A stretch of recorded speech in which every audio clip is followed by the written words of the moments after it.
Thank you for tuning into another episode of She Laughs, a podcast dedicated to bringing you honest and transparent viewpoints in this daily faith journey. Now join with me as we listen to T and Crystal discuss the latest. 7-8. Hey everybody. 8.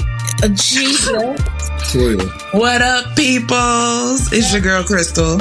And it's Tanisha, and welcome back to another episode of She Laughs. And our guest immediately started talking, so we really don't have the grand introduction that we normally do. He is a grand introducer of his own self. Really? You just introduced your own self. This person has already been on the podcast once before. I've been on the podcast, sir. Podcast. Let's not do that. So, as you can already tell by the antics, y'all, it look real nice here. It look real nice here. They got chandeliers and nice sofas. They got sparkling cucumber water. All sorts of stuff going on here. They fancy. You guys, we are welcoming to the podcast. Mr. Williams. Mr. Wilson Williams is here. I like the way you say my name. I'm sure. Say it one more time. I'm not doing that with you. For those of you who not my husband, y'all, bless. Keep me lifted. Keep her lifted. Keep her lifted. Call my name out in prayer now. Willie Pearl Wilborn, keep me lifted. Lift me up, Jesus. Call my name out in prayer, okay? Jesus, okay. I don't know. All caps. Yes. Anyway. Welcome to the show, big bro. What up, though? Appreciate you. Right. All right. So let's start off. Since he's been here before, he knows how this goes. And we're going to start with you, our guest. Why? Because first. Because you're our guest. But you're our guest. We do this. We true to this. How are you feeling this week? What's going on with you? Man, this week. Can we talk about this weekend? Well, I mean, you can talk about anything. Okay, cool. I mean, this weekend was very interesting. Shout out to Clark Atlanta and the marshals out there for bringing SW Austin Caters back. So we was up there having fun and feeding the people and just enjoying being around Black excellence in this league time. It was really great. Just to sit back. And, I don't know a lot of those people. I didn't go to Clark. A couple of them partied with me back in the day. But just to see everybody come together and, just show love, a lot of hugs. A whole lot of hugs was going around. I gave out a couple myself, But, again, it was just good to be in that type of environment with nothing but love, no type of drama, no type of acts of violence. Just good things going all the way around. Good. Nice. I think anytime you just around Black excellence, it just does something different to you. Cause it's like a homecoming. I would also say when you're around Black love, and that's even better. Not in the romantic sense, but just in the sense of camaraderie. Yeah, that always does something to your spirit. You know what I'm saying? It is just a great thing to just sit back and witness amongst people that you don't even know, which that's what I got out of it. I don't know a lot of these people, but I'm able to sit back and watch love being passed around. Yeah. And seeing each other and who knows how long. Right. Who knows what they've been through together during or after college. Just to see that love being passed around again, folks helping people out. There was I would call it a blessing that was dropped on us that we didn't really need to utilize. And somebody came to us and was like, "Hey, how much for those?" And we was like, "Yo, love." And the look on that person's face, knowing that they were supposed to have come out of pocket, but we like, look, this was dropped on us. Why am I going to charge you? Right. Let me go. Nice. Let me go ahead and let you run with that and further your enjoyment out here in this in this beautiful weather of Atlanta. So,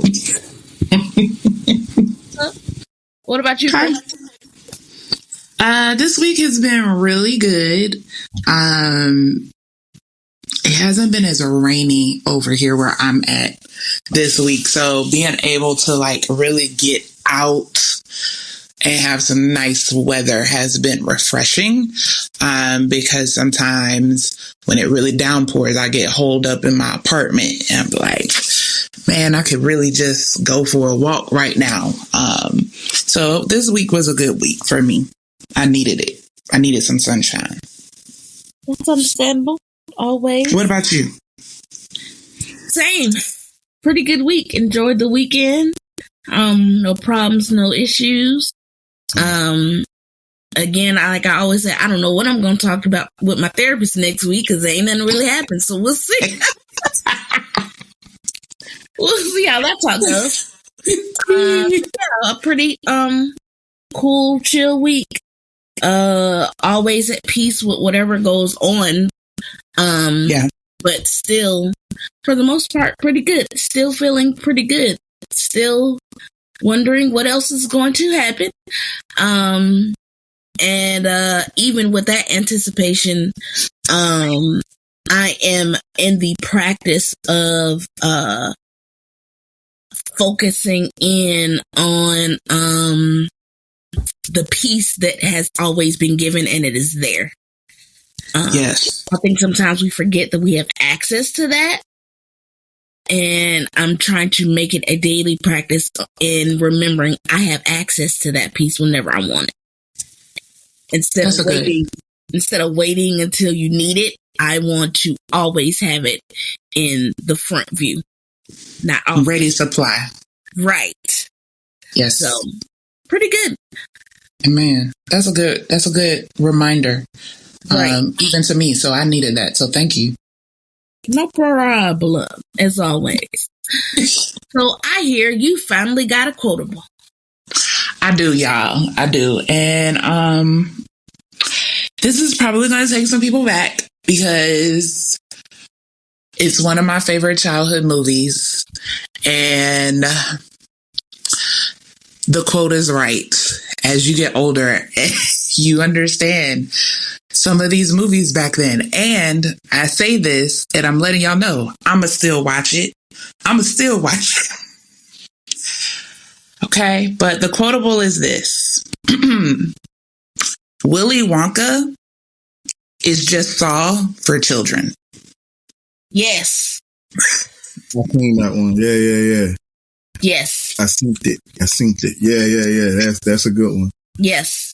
It's just Saw for children. And you realize, like, those children were yes. With candy. Yeah. And these adults couldn't help them at all. Like, may I ask you a question? Sure. So would it be more accurately said if it was Saw is nothing but Willy Wonka for adults? You flip it the other way around since Willy Wonka was first. Yes. Exactly. Yes. Either way. There's accuracy in that. There's accuracy. There's facts in that. So, I feel like, since it messed with my childhood, today I'm going to mess with somebody else's. So there you go. That don't mess with my childhood. Not at all. I can see it. I can see it. It's accurate. Some people need a hard lesson. Some people don't learn from those hard lessons. Wow. Some people don't change from those hard lessons. Hey, you never know. I'm not going to lie. Because even every single time I have looked at that movie, the Blueberry Girl I always in my head said, you deserve it. What was her name? Blueberry Girl. Violet something. Violet. And everything. But I was like, you know what? Real big. You deserve that. because she had an opportunity to not do what she did. So that's what I'm saying. Some people really need it as a jolt. Other people need it. You know what? Yeah. Your hand just need to get popped. A lot. You know? A lot. A lot. So. Hey, y'all need to chill out on that. You know, we got people gentle parenting now. But gentle parenting gets that because most people don't know what it is properly because they're not looking at examples of what gentle parenting is.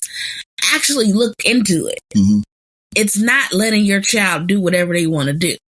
And those parents let their children do whatever they want. Also not sitting out there hollering and cussing at the child either. Mm-mm. You shouldn't do that. So you were saying that so sarcastically. Right. It's like, Okay. You're trying to be doing all that either. Mm-hmm.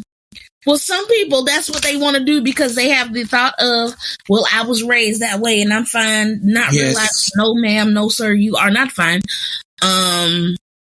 So yeah, that's gentle parenting is not at all letting the child do whatever they want to do. To me, gentle parenting is not taking a lazy approach to parenting. Yeah. Actually sitting down with the child and helping them through their emotions and why they're either acting out in anger or acting out in tears and getting them to understand why things are happening in life. Because remember, they're new here. I can't expect a 5-year-old who's only experienced life for 5 years to really get certain things. Their reasoning skills are not there. So the 25-year-olds whose reasoning skill is not there. Well, you know, amen, Lord. There's some 50-year-olds and some 60-year-olds who's like that. And I realize it's because, it starts from birth, training up a child in the way they should go. If I'm the adult here, I've got more years on you. There's a certain way I need to train you. And anger should not be one of them, just at your actions. Now, I get irritation because, they kids. They going to keep coming at you. But there's a certain way you should do it. And that's what I think of when I think gentle parenting. And maybe gentle isn't the right word in a sense because gentle just automatically seems weak. And I think we need to get back to people really understanding the words that they're using coming out of their mouth instead of just associating it with whatever word they want to associate it with, because gentle is not a synonym for weak. But yet you make it one. And it's a fruit of the spirit. So why can't I parent you? There you have it. So, man, we just went on a whole tangent. A whole tangent.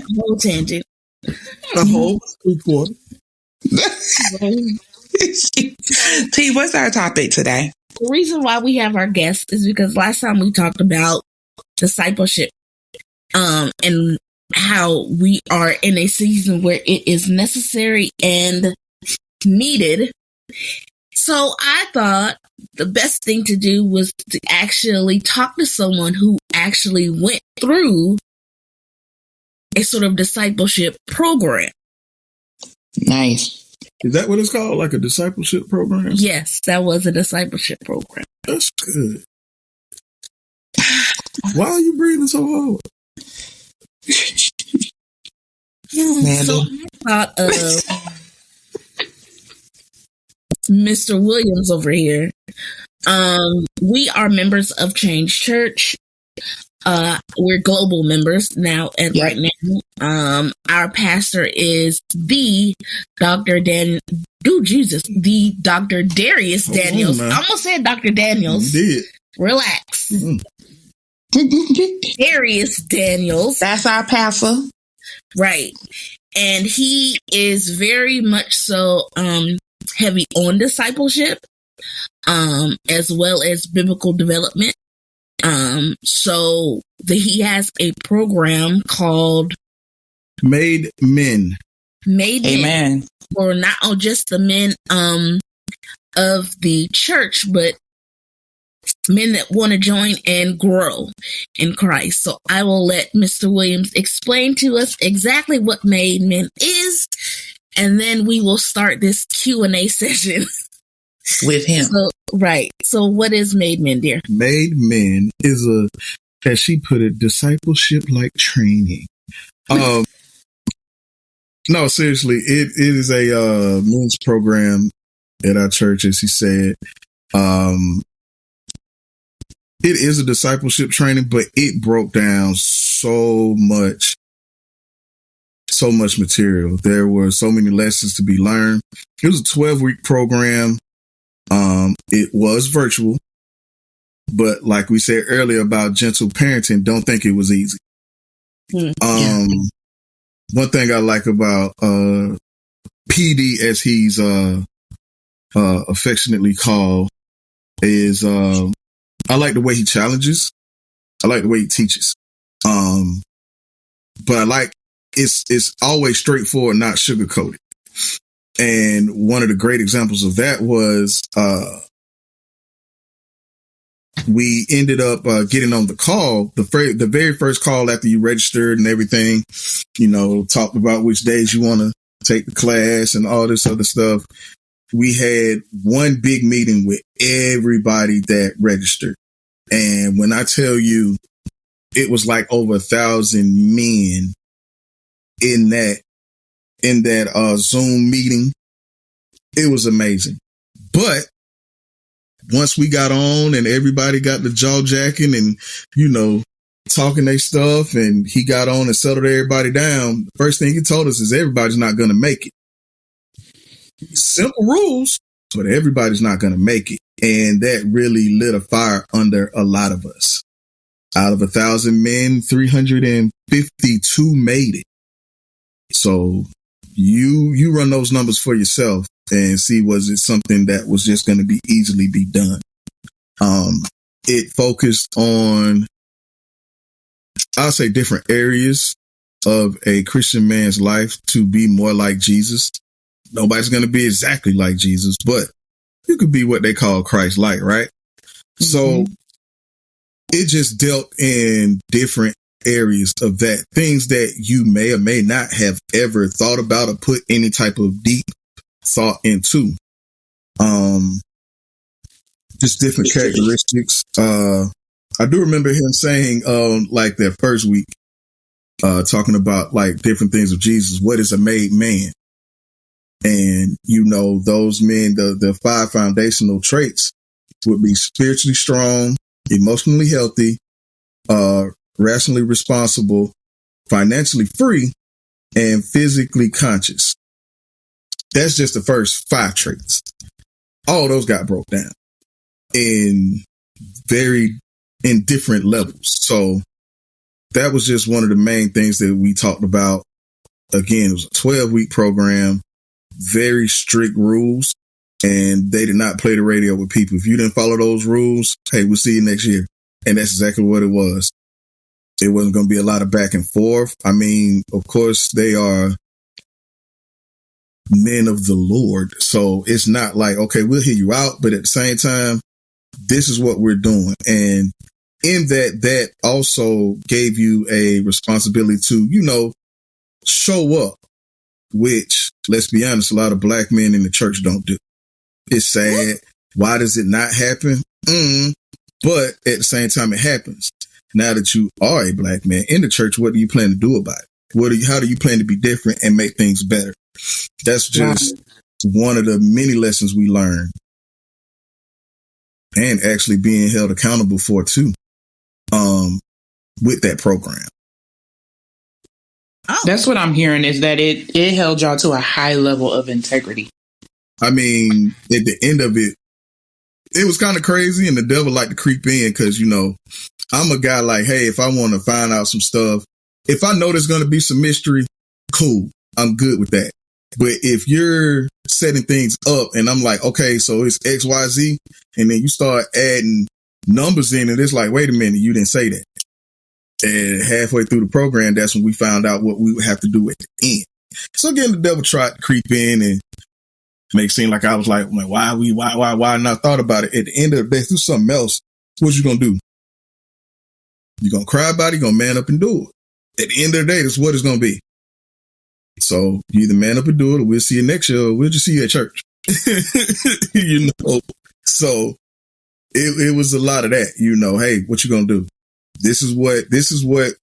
And the thing of it is, they honestly did give you enough time to actually do. So with those two requirements at the end, which was an accountability test and also doing community service. So yeah, it wasn't just get online and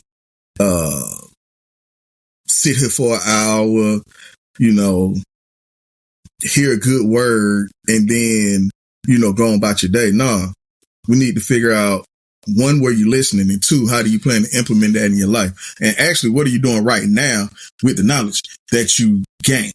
So, yeah, it was not. So they actually had y'all being active in those lessons and being hands-on.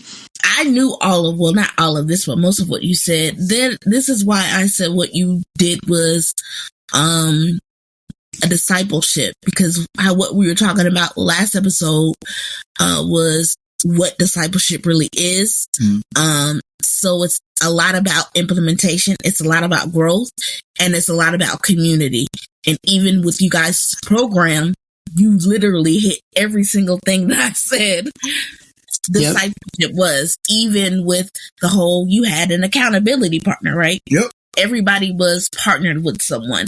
So this person was someone that not just held you accountable, but you guys grew together in the commonality of being in this program. Definitely. So it was a discipleship program geared towards men, but still discipleship. So that's why I thought it was immediately, this is what we can do. Speak to someone who has been through one, even though it may not seem like it, because some people, like we said, some people hear discipleship and they think everybody drink the Kool-Aid. Right. They think it's something hard or something. That's not it. It's growing in the common goal of maturing in your faith. Of course, deciding that you want to mature in your faith. And then finding a group of people to do that together with. And there's accountability and there's community there. So that's all discipleship is, y'all. It ain't no big, hard. It's not an unattainable goal. Right. I'll say that. Not at all. So, you got a question you want to shoot out first? No, not yet. I think what I did want to draw special attention to is, one, the beauty of understanding that 1,000 Black men actually had a desire to want to be discipled. Right. And I think there needs to be an emphasis on that, because today we don't, especially women in the church, we don't give credit to Black men. We don't. That they actually desire that. So to be even willing to come forward, and I know, Wilson, you said only 353 finished, but to acknowledge that it was 1,000 that showed up and said, "Hey, so crazy, huh? Oh my! Let me tell you about that Zoom call though. It was just like, I don't understand how you could see a sea of people in a Zoom, but you just couldn't keep swiping. It was just more and more people. It was a trip. Like, it was overwhelming, but in like one of the best ways to be overwhelmed possible. Like, and I think that leads up to a question for me, is like, just entering that room and seeing 1,000 Black men like yourself. How did that make you feel as someone seeking to be discipled, seeking to be a better husband, a better brother, a better son, a better child of God yourself in your own walk. How was that feeling for you? It was great. It was something, like I said, you never really felt before, because that many men and like you've seen a bunch of guys get together. That happens all the time. But a bunch of, we'll just say men of color, because I mean, let's say 95 of us, 95% was black. There was a few others sprinkled here and there, but that many men of color coming together for Christ at the common denominator of this whole thing. Never seen or heard of it in my life. I'll say that it was great because you've seen stuff like that for women all the time. There's always a women's conference of some sort, right? For enlightenment of some way all the time. Somebody got one this weekend, probably in Atlanta somewhere. I don't know, but you see it here, there, and everywhere. But you don't really see a lot of programs like this coming around. Yeah. And it's for Christ. It's for the church. It's for not to just show you your faults and point the finger at you, but say, hey, look at this situation like this. And it's all gearing you back to Jesus and being just a better Christian, a better man in the church, for your community, the whole nine, your family, the whole nine, in your friend groups, even in the barbershop. We even talked about stuff like that. You know, what happens when you walk in the door? Does the atmosphere change? Do they see it on you? And if they don't, why not? And it's not a bad thing. I think one thing about discipleship, that people think that you have to be in a certain shape to be able to do. Look here, man. This is not you don't have to take a physical to get right with God. Come on now. Come on now. You just really need to come on somewhere. Don't pack a bag. Let's just go. We'll get everything you need on the way. You just have to not determine, but you just have to decide that, hey, this is something that I want to do, and I want to give it my all. And sometimes people don't know what that is, but give what you can. Just don't stop or just not do it. You know, get in there, be willing to learn, be willing to be challenged. We were definitely challenged, but it was a challenge, again, not to beat you down, but to, one, show you yourself. So now you can see what you're supposed to do. That's good. Yeah, that's really good. I like the fact that you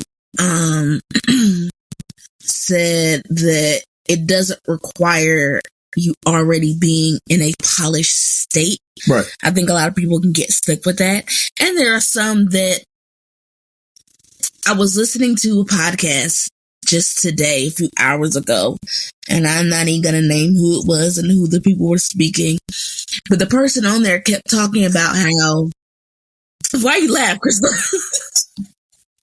I ain't say not a mumbling word. The people that were on there, well, the guest that was on this person's platform kept talking about how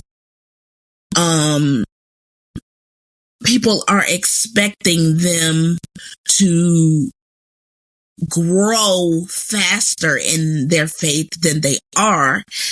And I heard that and I immediately agreed with it. And then I got checked. The Holy Spirit was like, no, you understand their sentiment. As he said, but this person in particular, I'm telling them to move and they're dragging their feet. I was like, oh, so they're using the excuse of I'm not there yet to continue to still not be there. Right. Got it. Mm-hmm. But everyone would hear them say that and jump on board. And it's like, yes, the sentiment is accurate, but it's not accurate for this person because God is pushing them to do better. You've been here long enough are we going to move from eating formula to baby food? Are you going to move? Because you're too comfortable here. So to the person who can feel in their spirit an agitation, that's probably why you feel the agitation. Because it's time for you to move. You are stagnating yourself. You don't know what it looks like. You're not quite sure. But you have to be willing to move. And you have to be willing to grow. Because staying stagnant is of no use. It is of no use. Yes, you're saved. You're going to heaven. Wonderful. What are you going to do with the authority that is given to you as a heir right here, right now? So, if I may jump in, don't want to be. Yes, please do. I'm trying to somewhat get my words together, so I'm gonna just let it ride off of memory. But one of the things early in the program that I remember us talking about was the importance of keep moving forward. You know, most people think, well, I move forward and then something happened and then I might, stop for a minute, and thinking that in the literal sense, you'll think, oh, I'm just stopped right here. In this game, it don't work like that. No, baby, you got to keep on going, because when you stop in your pursuit of this discipleship, you're actually going backwards.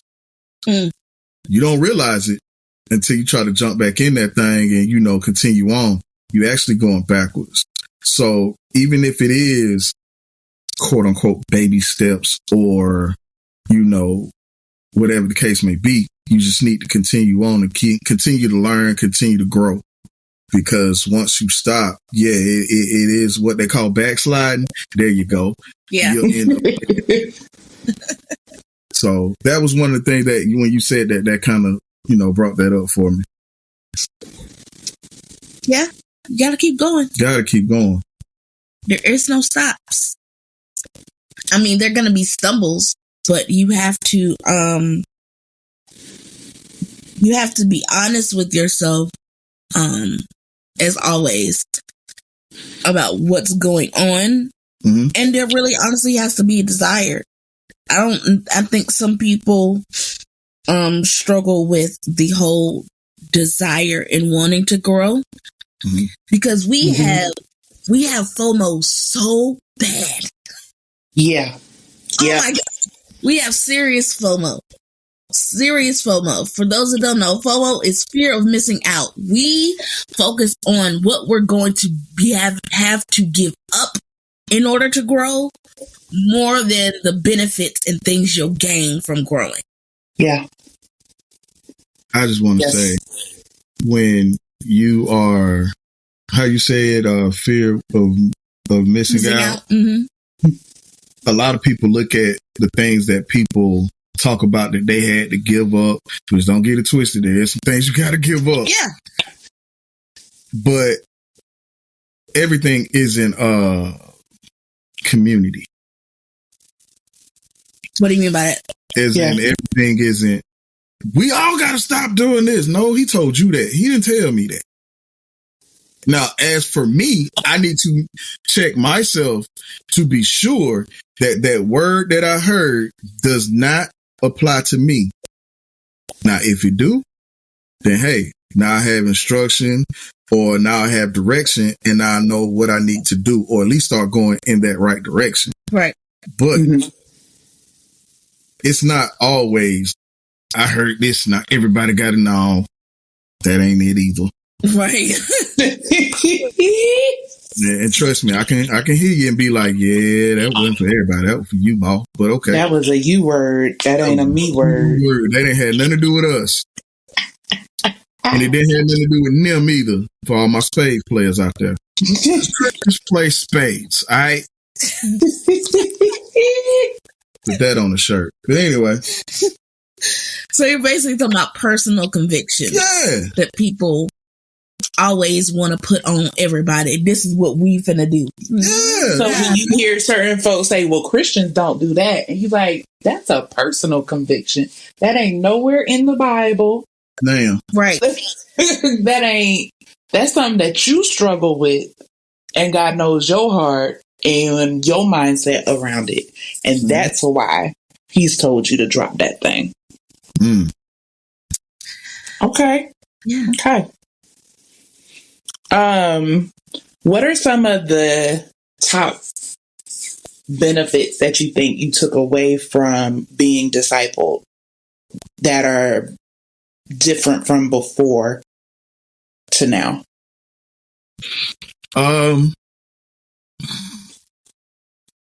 Knowledge and community. Because again, going on the knowledge portion, again,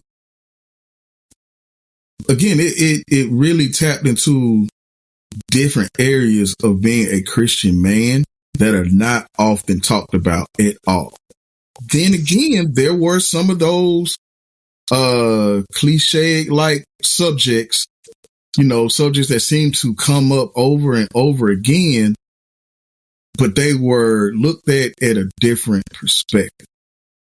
And as for me, I was telling Tanisha about a month and a half, 2 months ago or so, that one of the things I want to try to do is just look at things from a different perspective, especially before I say anything. I've been on that a little bit, but I just really came out of my mouth and said it. But being able to look at certain situations from a different perspective to gain more knowledge and understanding of what's really going on, rather than just jumping in it with my experience and my knowledge. Let me try to look at this from somebody else and ask those questions that will help me to gain a better perspective of a given situation. And again, the community portion. Like I said, I have my accountability partner, and I talked to that cat today, and we always checking on each other. Hey, you need something? You need to talk. How you feeling? Okay, what's going on with that? What happened with that other situation? What did you decide to do? How did it work out for you? If you need me, brother, I'm here for you. You know what I'm saying? Is your wife okay? Are your kids okay? What's going on with that situation you told me about dealing with your son? You know what I'm saying? Things like that. That is, number one, priceless and just overall important, period. It was really great, especially at the pinning ceremony that we had. It was just great to be in the room with everybody. I mean, Zoom was great. And I mean, I've never looked forward to a Tuesday night as much in my life. Like, come on now, a Tuesday night? Right. What are you looking forward to on Tuesdays? On a regular Tuesday, what are you looking forward to? Tacos? And if you do that, tequila. That's going to keep it fun. So, other than that, I mean, it's Tuesday. Right. It's Tuesday. It's today. It's Monday again. It's Monday twice. Yeah, it's twice served Monday. You know what I'm saying? Twice baked Monday. That's what we're going to call it. But I really got on there. We was on there and we had like a little a meeting that wasn't like real serious, just to put some information out and see how everybody was doing as far as the program was going. I think it was like week 8 that we did this. That meeting wasn't mandatory. Again, it was just to put some information out that they were going to email to us anyway, but to also check in with everybody, see how everybody was doing. And I got on there and I told them, I said, now what am I supposed to do with Tuesday nights now? What am I supposed to do? I had me lit for a Tuesday night for 12 weeks and all of a sudden it's gone. Tuesday's back to being lame again. It really felt like that because you was really looking forward to Tuesday night. Right. To the point where next year when I do it again, because I'm doing it again and I'm bringing some folks with me, and anybody who hear this, guys, if you hear this and you're interested, hit me up. Ladies, if you have a man that you think would benefit from this, hit me up. And we can get everybody rolling. Like I said, I do plan on doing it again. I'm gonna try to do Tuesday night again, just so I can feel that night. But those were the things that really poked out to me and that I really benefited from amongst others. But like I said, being in that room with everybody and, you know, actually meeting Dr. Darius Daniels face to face, and everybody that was on the call from Dr. Darius on down was exactly who they were online. That was refreshing. And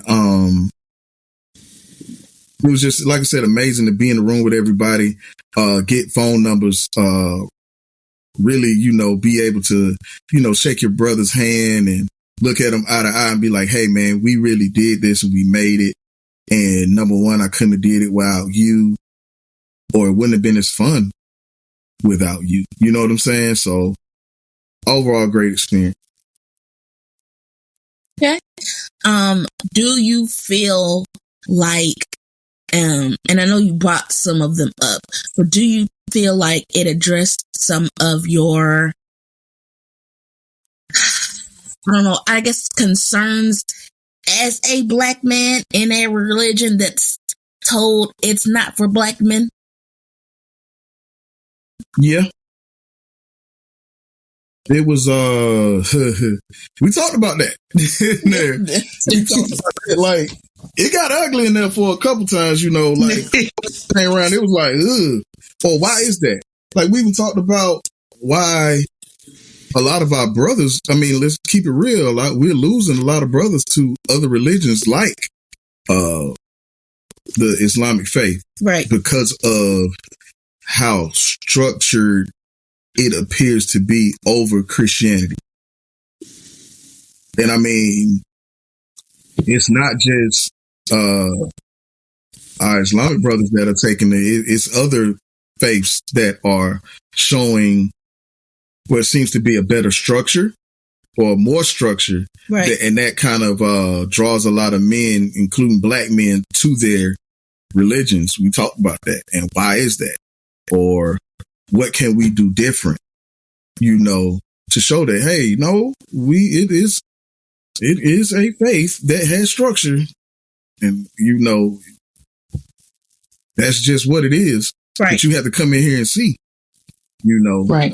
See the structure, feel the structure, add to it, you know. I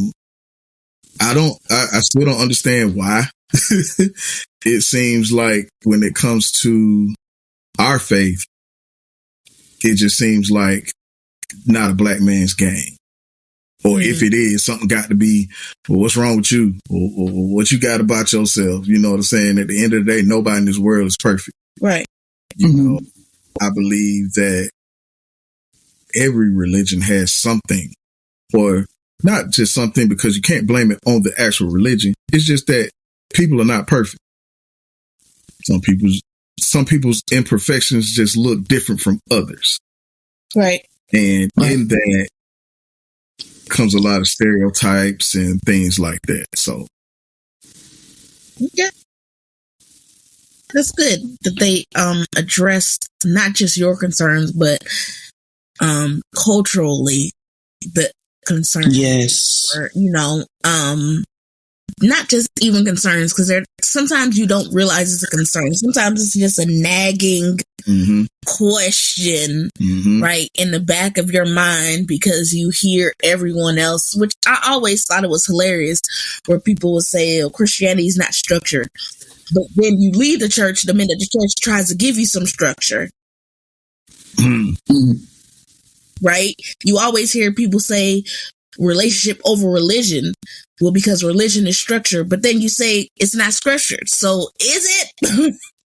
You just don't like the structure, what it is. Listen, you don't like authority. Just say that. Or you don't like who is over you in authority. That too. You don't like who's in authority. Like, I know a lot of men will use this towards women, but at the same time, point it back at them. So you don't want to do what this pastor told you to do, but you go out there and let that white man tell you what to do. Ooh. You know what I'm saying? They don't want to hear that. Or then calling it a white man's religion, that's dumb. But they don't want to hear that either. Why? Right. I don't know. I don't know who hurt you. I'll hug you. That's about it. No, I mean, like, I think a lot of people, I don't know if they're just scared of being hurt, misused, or something of that nature, but it always comes up with Christianity where it doesn't in other religions. And trust me, other religions are not as perfect as you think. And you really just need to figure out what you need to do. Right. And do it. Right. Yeah. Even if you do it imperfectly, because, hey, we all are doing it. Nobody was perfect. Not even none of the disciples. They all had something about them that wasn't right. Wasn't quite right. But at the same time, it did not stop them from doing what every day until he died and came back and then ascended. Exactly. They followed him everywhere. Yeah. Everywhere. He was talking junk to him. That's the funny part. That's the funny part about it. He's sitting up roasting them. All right, let's say it this way, since you can't understand. Guess what they did? Said, oh, and kept going. Still didn't understand. But oh, that's funny. That's funny. I had a question. It was right there. Crystal, you got something while I can't think about it? It was right there and I just lost it. I think I don't have a question. I actually have, I think, a statement. One, I just want to say I'm so grateful to PD, our pastor, for creating something like this, because there was a need, but nobody was addressing it. We would talk about it, but nobody addressed the need that was really need. And what I could tell, this was God ordained, what he created, because one, nobody else thought about it to do it. It was creative in its format. And I know you said earlier, like, there's a women's conference every week. There is. But there's not a women's accountability program. Yes. To train women how to be actual women of God. There's not. No. I've been in those programs, and it's literally a 3-day long service, because women, we don't mind going to services. But also, and I'm just going to say it, as women, we tend to think that we know it all when it comes to the Bible. That too. And I feel like if we could get PD to get First Lady to come up with a course for women that has the same level, it has to meet y'all at that same level of requirement as a woman. I think they do. I'll check the name for you, because I got a good friend that's going through one right now. Okay. And that's one of the things I didn't know if she did, because it's the accountability factor on top of that. Women will give up a 3-day weekend. Oh, baby, I'm going to church and I'm going to praise and I love the Lord. Okay. But when you get to those hard questions, when you get to that accountability partner that's checking on you and asking you, what about this? What about that? What about that? We tend to shy away from those. And I think this was severely needed in the kingdom at this time. Yeah. Severely needed. Yes. Why do you think that is, though? I think we're at a time where there has been a lot of infiltration in the church. All right, Lord, we're going there. There are people that say they are believers, but they are not for real servants and followers.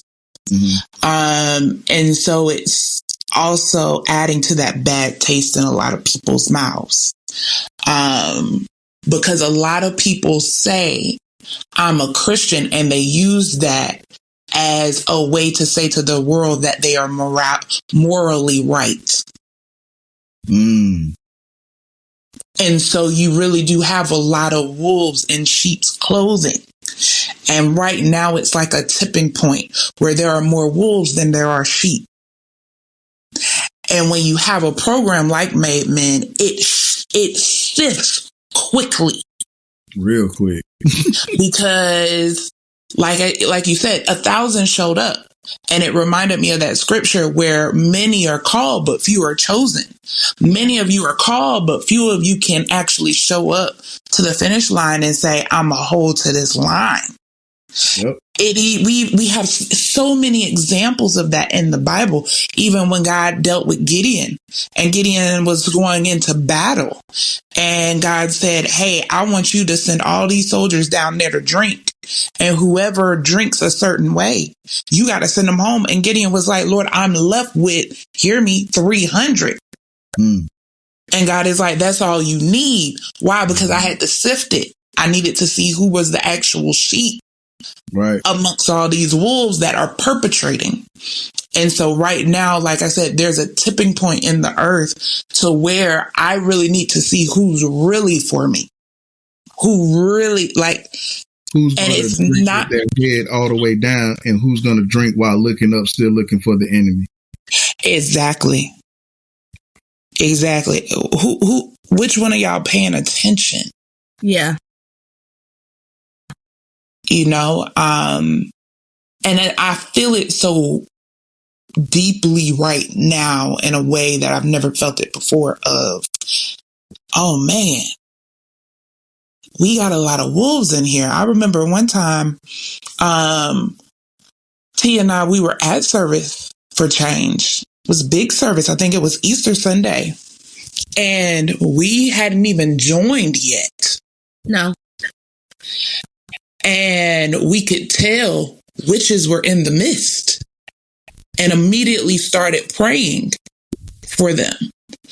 And I know that there are a lot of people that will go to church and think that because they're not on the church board, or they don't have a position in the church, be it in the choir or something, that the only thing they got to do is show up.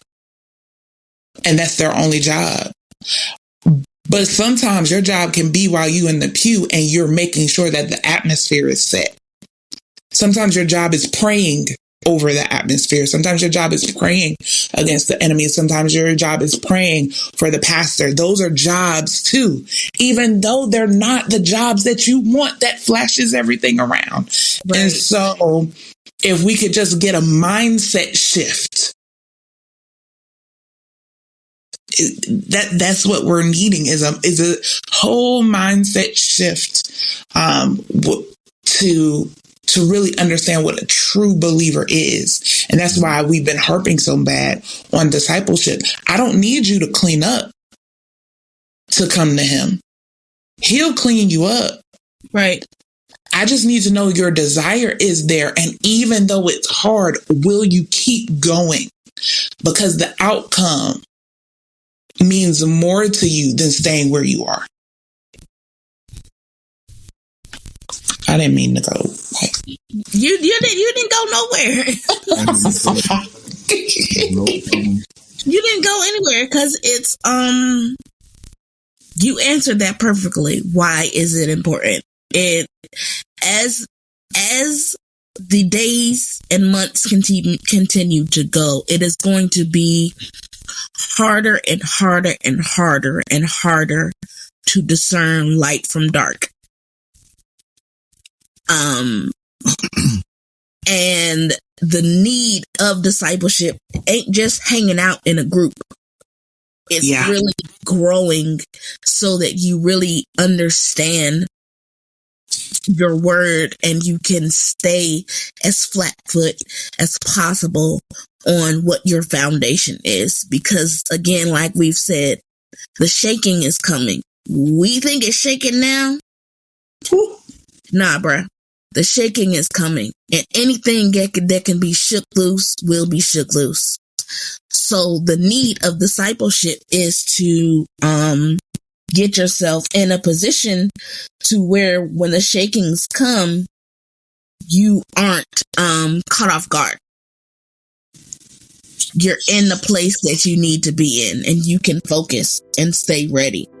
But that takes a level of not just discernment, but discipline. And honesty. Right. And honesty. So discipleship definitely has those elements of discipline, because like you said, you have to be disciplined enough to follow those guidelines and rules and show up when you say you gonna show up. Yep. And do what you say you gonna do, because you're the one that said it. Sure. Yep. Right? So learning how to be disciplined in that matter is gonna be important, because again, I can't say this enough. The shaking is going to come. What is going to happen with you in the process? So, and then he built another family to help maintain his faith. He has a whole level of people that he can lean towards in times where he may feel like, I'm not sure about X, Y, or Z. You know what I'm saying? Yeah. It gives him more resources. Yes, thank you, Lord. He has more resources now. He has access to more resources for assistance. And I think that's what discipleship does as well. Opens you up to more resources to help. Because community is necessary. I know I need my community. So it's necessary. So we got any final thoughts, man? That was my final thoughts. What about yours? No, that was mine, sir. You got any last thing you want to get off your chest, off your heart, mind? Nope. But again, if you are interested in this great program, I just want to let you know it's not going to start until next year. I want to say maybe around that March time frame. Just give me a holler. Wilson Williams on Facebook if you need to find me. Blue Travolta on Instagram. See, look at him. He already giving it. Yes. Already. Came in already ready. So again, to say it one more time for the people. Where can they find you on Facebook?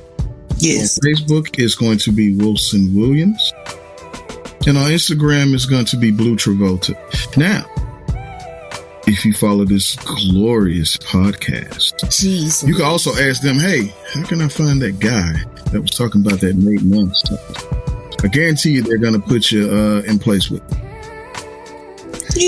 Tanisha, where can they find you? Y'all can find me, Tanisha Williams on Facebook, and she is Tanisha J on Instagram.